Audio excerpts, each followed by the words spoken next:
ma la helaya oo ma la helay cid tawxiidka qaybiso saddex qaybood ka dhigtay محمد بن عبد الوهاب كهر توحيد كل قيبي وسدح لو قيبي سد يركي سمحوه هاي تفضل يا شيخنا. بسم الله الحمد لله. مسألة أسوأ مسألة مهم أهمتي إن لو فعنا أي تهاي بوق أبلنا ولا كإياه إلى أن الجارسية بدك التوحيد كقيبية وحي أمته يقول يلي أن تثليث متقان waxay tahay saddex ilaahay dadka ugu yeerayeen sida kirishtaanka oo kale kirishtaanku waxay leeyihiin saddex ilaahay la caabudo waa Allah nabiyullaahi ciise iyo nabiyullaahi ciise hooyadiis maryama bint imraan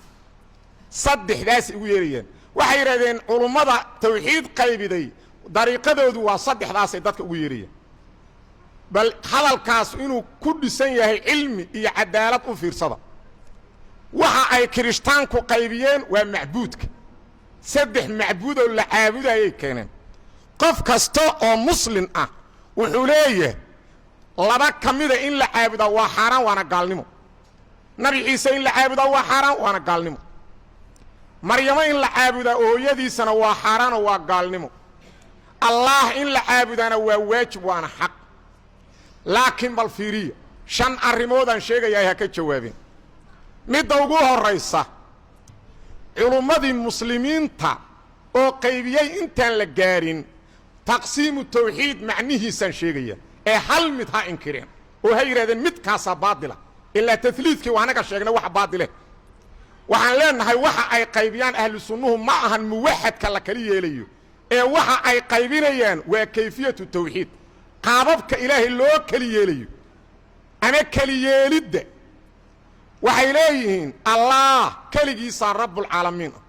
macnaheedu waxay tahay kaligiisa koonka abuuray asagana kaligiis maamula hanugu inkireen hay yiraahdaan waa baad talabaad waxay tahay allah asmaada uu isku magacaabay iyo sifaadda uu isku sheegay ama rasuulkiisa muxammad sallallahu alayhi wasallam uu ku tilmaamay ama ku magacaabay sida uu u laa'iq ah ayaa alla loogu sugaa ayadoon laga leexin macnaha ayadoon la tacdiilin ayadoon kayf la sheegin ayadoon ilaahay adoomada lagu shabahayn sida ugu laa'iqaha loogu suga sifaada uu sheegtay asmaada uu sheegtay nabigu ku sheegay sallallahu alayhi wasallam hanugu khilaafana yiraahdeen baadil way mana loo sheegayo mana loo sugay macnaha saddexaad oo ah uluuhiyada in ilaahay loo sugo ibaadada kaligiisa lama laha way hanugu khilaafana yiraahdeen waa la leeyahay saddexda mid kamid ah hanugu diiday ilaahay weyna koonka asaga ka rabbiya kaligiisa maamula hay yiraahdaan waa la maamula ilaahay asmaada iyo sifaadu isku sheegay sida asaga u laa'iqahan ugu sugayna hay yiraahdaan loogu sugima ilaahay cibaadada kaligiisu leeyahay hay yiraahdaan la leeyahay anagu saddexdaasan sugnay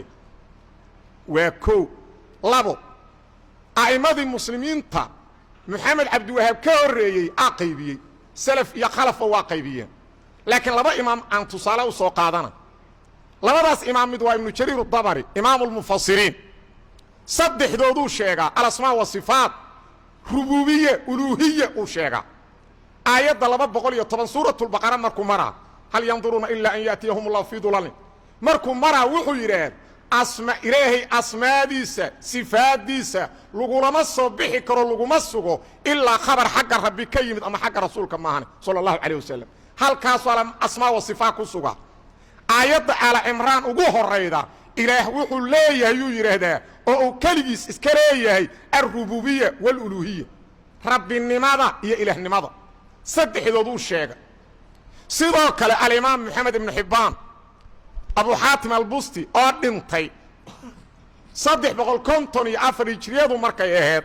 rawdatul uqala muqaddimada uu ku keenaa allah inuu iska leeyahay kaligiis rububiyada iyo uluhiyada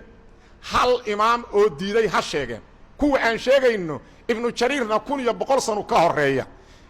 ibn hibbaanna 1000 sano waxa ka dhiman waqtigu dhintay 12 sano hal imaam oo diiday ha keeneen ayadan midda saddexaad rabbi iyo ilaah luqada waa ku kala duwan dhammaan culimada muslimiintu ilaah markay fasirayaan fi'aal bimaana maf'uul ay ku fasiraan oo waxay yiraahdaan waa ilaah macnaheedu waa macbuud kullu caabudo oo cibaado mudan sida firaash mafruush kitaab maktuub libaas malbuus ism mafcuulay ka dhigaan rabbi markay fasirayaan oo ah rabbulcaalamiin rabbi markay fasirayaan qaar waxay yidhahdeen waa master macnuhu isim faacili qaarna waxay yidhahdeen waa sifa mushabbaha qaarna waxay yidhahdeen waa isim faacil oo rabbi bimacnaa rabbi ah sida barhun bimacnaa baarhun u yahay hal mid oo yidhi waa ism mafcuul ha keeneen bal waaba gaalnimo in la yidhaha allah rabbi looyi oo la yidhaha marbuub ayadoo rabbi la tilmaama ma bannaana labadan kelimo ilaah iyo rabbi ah midna isim mafcuula lagu fasiray midna isim faacila lagu fasiray xaggi macnahe waaxid ha keeneen a'imatu luqaa oo isku mid ka dhigeen midda afraad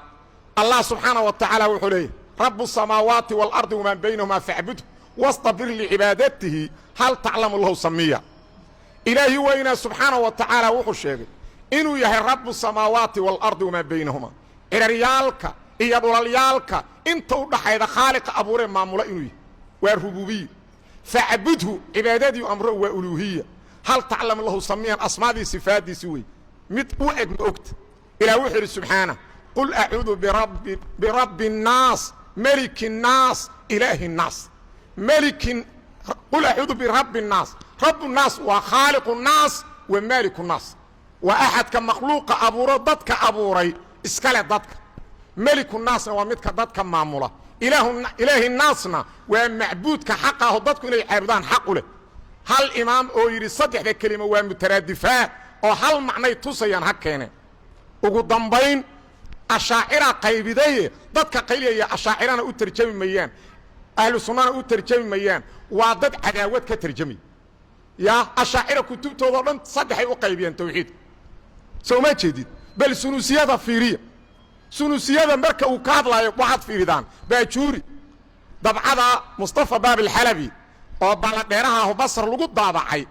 bogga 18 wuxuu leeyahay aqsaam alwaxdaaniya 3 hadda waa saddex ogow waxdaaniyatun fi الذات waxdaaniyatun fi الصفاat waxdaaniyatun fi الأfعaal daatada waa waaxid sifaadda waa waaxid afcaasha waa waaxid weliba midda ugu muhiimsanaydna waa ka tag fiiri oo cibaadada allah keligiisna kuma darin keligiis maan umulbaraahiinkoo sharax iyadana waa sidoo kale ugu taalla mid iyo laba ma ahan hal waaxid oo inkiray culummadii muslimiinta oo culummad muctabara ah bal ha raadiyeen taasna marar badanaan xoogaa iyadoo intaan ka faahfaahsan ka hadlay wallahu aclam usulu alaao oo kale sharxiisa mana canjalka 6 waa xoogaa intaan ka faahfaahsana waqti hore uga sheeg wallahu aclam